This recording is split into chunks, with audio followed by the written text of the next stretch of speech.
የግሎባል ፋየር ፓወር ደረጃ የኢትዮጵያና ኤርትራም ወታደራዊ አቅም ሲነጻጸር ኢትዮጵያና ኤርትራም ከቃላት ጦርነት ወጥተው ወደ አውደ ውጊያ ሊገቡ የተቃረቡ ይመስላል። አንዱ ሌላኛውን በእጃዙር ውጊያዎች ለመፈተሽ ሲሞክርም በተደጋጋሚ እየተመለከትን ነው። በውጊያ ላይ ያሉ ነባራዊ ሁኔታዎች የጦርነትን ውጤት የመወሰን አቅም ቢኖራቸውም ሀገራት ወደ ውጊያ ከመግባታቸው አስቀድሞ የያዙት ወታደራዊ አቅምና የተዋጊው ብቃት የጦርነት ውጤት ላይ ያለው አስተዋጽኦ ከፍ ያለ ነው። በዓለም አቀፍ ደረጃም የሀገራት ወታደራዊ አቅም በየዓመቱ በማውጣት የሚታወቀው ግሎባል ፋየር ፓወር የተሰኘው ተቋም የ2025 ደረጃን ይፋ አድርጓል። ኢትዮጵያና ኤርትራ በዚህ ደረጃ ዝርዝር ውስጥ ስንተኛ ደረጃ ላይ ተቀመጡ? የኢትዮጵያና ኤርትራ ወታደራዊ አቅም ሲነጻጸርስ ምን ይመስላል? በዛሬው ጥንቅራችን የምንመለከተው ይሆናል። እስከ ዝግጅታችን ፍጻሜ ላይክ፣ ሼር እና ሰብስክራይብ እያደረጋችሁ አብራችሁን ቆዩ ግብዣችን ነው። ንግዴን የት ልከውን የትስ ቤት ላገኝ ብለው ተጨንቀዋል? አኮያ ፕሮፐርቲስ በአስገራሚ ስፍራ በአነጋጋሪ የዋጋ አማራጭ ይዞሎት መጥቷል። በዘመነችው 4 ኪሎ የዘመነ የገበያ ማዕከል 30 በመቶ ብቻ ቅድሚያ ክፍያ በመፈጸም በ18 ወራት ውስጥ ሱቆን ተረክበው የንግድ ስራዎትን ማሳለጥ ይችላሉ። ከገበያ ማዕከሉ በዘመናዊ ስክሪኖች ነፃ ማስታወቂያ፣ የኤሌክትሪክ መኪና ቻርጂንግ ቦታ፣ በቂ የመኪና ማቆሚያና የ24 ሰዓት የጥበቃ አገልግሎት ያገኛሉ። 19 ካሬ በ1,767,000 ብር ቅድሚያ ክፍያ፣ 25 ካሬ በ2,325,000 ብር እንዲሁም 34 ካሬ በ3,162,000 ብር ቅድሚያ ክፍያ ብቻ። በተጨማሪም የመኖሪያ አፓርትመንቶች ካሉም እኛ ጋር አሉ። በሰሜን ማዘጋጃ ሳሬም ሆቴል አጠገብ 81 ካሬ ባለ 1 መኝታ በ5.8 ሚሊዮን ብር ሙሉ ክፍያ፣ 110 ካሬ ባለ 2 መኝታ በ7.9 ሚሊዮን ብር እንዲሁም 130 ካሬ ባለ 3 መኝታ በ9.3 ሚሊዮን ብር ማግኘት ይችላሉ።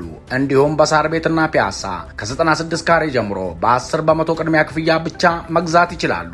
ለቢሮና ለሳይት ጉብኝት በስልክ ቁጥር 0908018653 ወይም 0950366697 ይደውሉልን። አኮያ ፕሮፐርቲስ።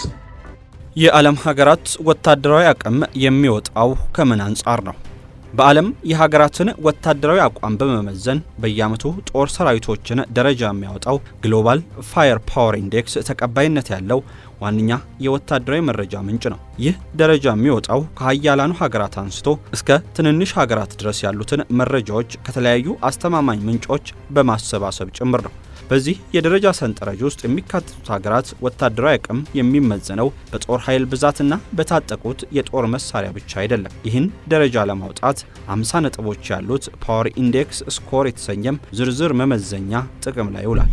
ከነዚህ መካከል የህዝብ ብዛት፣ የሰራዊት ቁጥር፣ የጦር መሳሪያ ብዛትና አይነት፣ የተፈጥሮ ሀብት፣ የገንዘብ አቅም፣ መልክዓ ምድርና ሌሎችም ይገመገማሉ። በዓለም ላይ ሀያል ወታደራዊ አቅም ያላቸው በምጣኔ ሀብት የዳበሩ ዩናይትድ ስቴትስ፣ ሩሲያ፣ ቻይና፣ ህንድና ደቡብ ኮሪያም ከ1 እስከ 5 ያለውን ደረጃ ይዘው የሚገኙ ሲሆን ሌሎቹ ምዕራባውያንና ሌሎች ሀገራት በደረጃው ሰንጠረዥ ላይ በተከታይነት ይገኛሉ።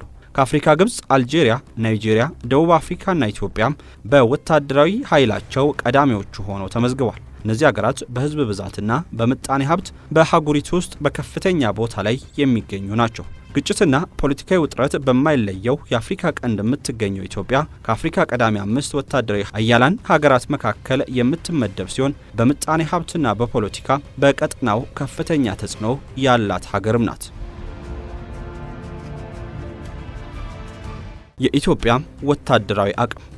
ኢትዮጵያ በጦር ኃይል ጥንካሬ በአፍሪካ የ5ኛ ደረጃ ላይ የምትገኝ ሲሆን በዓለም ደግሞ 52ኛ ደረጃን ይዛለች። ኢትዮጵያ ግዙፍ ሰራዊት የገነባችው በሀገር ውስጥ ደህንነት ለማስጠበቅና በቀጠናዊ የደህንነት ሁኔታ በተለይም በአፍሪካ ቀንድ ያሉ ግጭቶችን መሰረት በማድረግ ነው። ኢትዮጵያ ሰራዊቷን ዘመናዊ የጦር መሳሪያዎችን ለማስታጠቅ፣ ወሳኝ ወታደራዊ መሳሪያዎችን ለመስራትና የሰው ኃይሏን ለማሰልጠን ከፍተኛ መዋለ ነዋይ ታፈሳለች።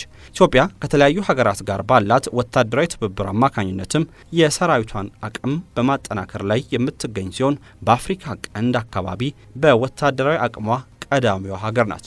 የኢትዮጵያ ጦር በዋነኝነት በሀገር ውስጥ የሚንቀሳቀሱ ታጣቂ ቡድኖችን ለመቆጣጠር የሚሰማራ ሲሆን ሀገሪቱ በሌሎች ሀገራት የሰላም ማስከበር ተልዕኮችን በውጤታማነት በሰራዊቷ በኩልም መወጣት ትችላለች። ኢትዮጵያ የምድር ጦር፣ የአየር ኃይልና የባህር ኃይል ያላት ሲሆን ከ160 ሺህ በላይ መደበኛ ሰራዊት አላት።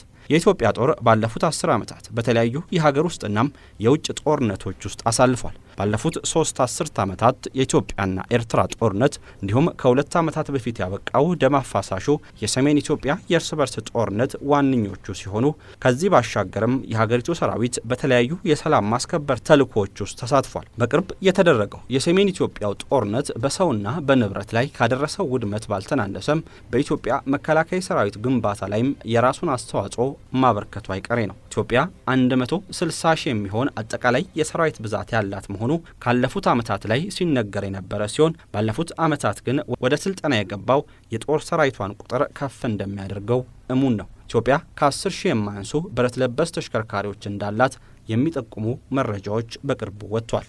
በፈረንጆቹ 2025 በተሻሻለው የግሎባል ፋየር ፓወር ሪፖርት ላይ ባይጠቀስም ኢትዮጵያ ጥቂት የማይባሉ ቱርክ፣ ቻይናና ኢራን ሰራሽ ሰው አልባ አውሮፕላኖች ወይም ድሮኖች እንዳላት ይታመናል። የባህር በር አልባ የሆነችው ኢትዮጵያ ባህር ኃይሏን መልሳ እየገነባች እንደሆነ ቢነገርም በአሁኑ ወቅት ወታደራዊ ዘመቻን የሚወጡ ምንም አይነት የባህር ኃይል መርከቦች የላትም። ለረጅም ጊዜ ቀጥሎ በሚካሄድ ጦርነት ውጤት ላይ የአንድ ሀገር ንቁ ተሳታፊ የሆነ ሰራተኛ ኃይል፣ ፋይናንስና የሎጂስቲክስ አቅርቦት ትልቅ ሚና ይጫወታሉ።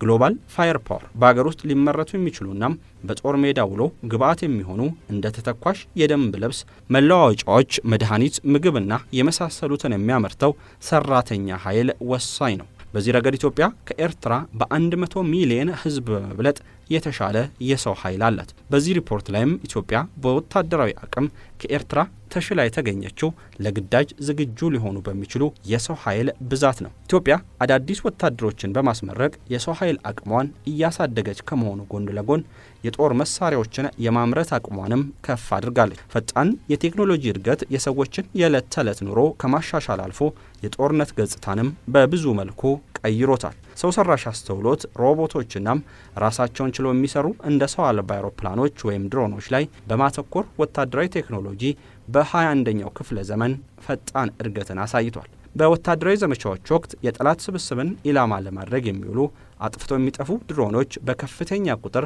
በኢትዮጵያ ውስጥ እየተመረቱ መሆኑ በቅርቡ ይፋ ተደርጓል። የሀገር መከላከያ ሰራዊት አየር ኃይል የኢንፎርሜሽን መረብ ደህንነት አስተዳደር አሊያም ኢንሳ እንዲሁም የብሔራዊ መረጃና ደህንነት አገልግሎት ድሮኖችን እያመረቱ መሆኑ እየተሰማ ነው። በኢንፎርሜሽን መረብ ደህንነት አስተዳደር ወይም ኢንሳ ስር እንደሚገኝ የተገለጸው ይህ ተቋም 3 አይነት ድሮኖችን እያመረተ እንደሚገኝም ተነግሯል። ኢትዮጵያ የምታመርታቸው ድሮኖች በውስን ቦታ የታጠሩ ሳይሆን ለኮሜርሻል ዓላማ የሚውሉ፣ ለሰርቬላንስ አሊያም ቅኝት ዓላማ የሚውሉ፣ ለኦፕሬሽን ወይም ለወታደራዊ ተልዕኮ ዓላማ የሚውሉ በጣም በርካታ ድሮኖች ናቸው። ኢትዮጵያ ከዚህ በተጨማሪም ከፍተኛ ቁጥር ያላቸውን የተለያዩ ጦር መሳሪያ ተተኳሾች በሀገር ውስጥ ማምረት ጀምራለች።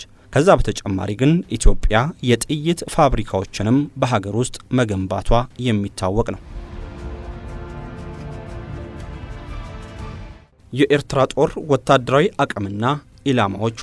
የኢትዮጵያ ሰሜናዊ ተዋሳኝ የሆነችው ኤርትራ በዚህ ዓመቱ የግሎባል ፋየር ፓወር ኢንዴክስ ላይ በወታደራዊ አቅም ከ145 ሀገራት 120ኛ ደረጃ ላይ ስትሆን ከአፍሪካ ደግሞ 26ኛ ደረጃ ላይ ትገኛለች። ከ6.5 ሚሊዮን በላይ ሕዝብ ያላት ኤርትራም 120 ሺህ መደበኛ ሰራዊትና 130 ሺህ ተጠባባቂ ኃይል አላት። ሀገሪቱ ለሰራዊቷ 198 ሚሊዮን ዶላር ዓመታዊ በጀትን ትመድባለች። ኤርትራ የምድር የአየርና የባህር ኃይል አላት። ከአስመራ ከተማ በቅርብ ርቀት ላይ የሚገኘው የአስመራ የአየር ኃይል ቤዝ ኤርትራ የምትተማመንባቸውን ሚግ 29ና ሱ 27 ተዋጊ ጄቶችን የያዘም የአየር ኃይል ቤዝ ነው። እንደ ሱ 35 ያሉ ዘመናዊ ተዋጊ ጄት ያላት ኢትዮጵያ የድሮን አቅሟን በመጠቀም በአስመራ የአየር ኃይል ቤዝ ላይ ጥቃትን ብትፈጽም ቀድሞውንም ባረጁ ተዋጊ ጄቶች የሚፋለመው የኤርትራ አየር ኃይል በሰዓታት ውስጥ ከጥቅም ውጭ ይሆናል።